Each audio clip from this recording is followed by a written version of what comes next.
આજે આપણે બનાવીશું સફેદ ચોળાનું શાક. એના માટે મેં સફેદ ચોળા લીધા છે, એને મેં બાફીને તૈયાર રાખ્યા છે. તેલ ગરમ કરવા મૂકી દીધું છે, એની અંદર જીરું અને રાઈ નાખી દઈશું. તો આપણે હિંગ પેસ્ટ, લીલા મરચાં,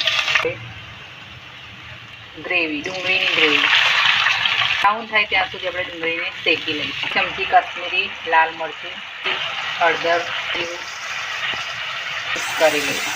ટામેટાં પ્યુરી લઈશું, મરી પાવડર, મીઠું નાખી દઈશું. બરાબર આપણે ખોલીને જોઈ લઈશું.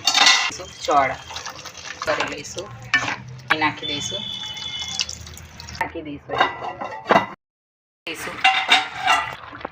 હવે આપણે ગેસ બંધ કરી દઈશું.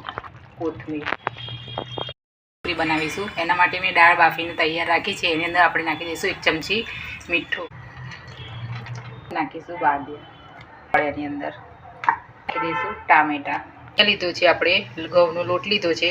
હવે આપણે અજમો થોડું નાખીશું. આપણે જીરું,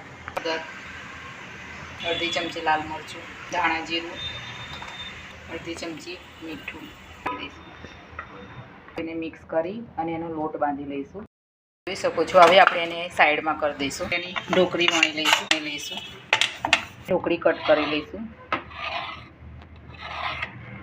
આપણે બધી ઢોકળી રિપીટ કરતું જવાનું છે.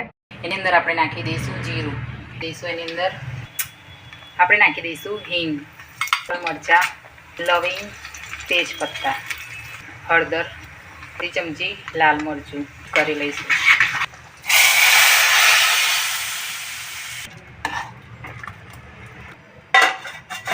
જોઈ લઈશું. આપણે એની અંદર નાખી દઈશું 1 ચમચી લીંબુનો રસ, મિક્સ કરી લઈશું.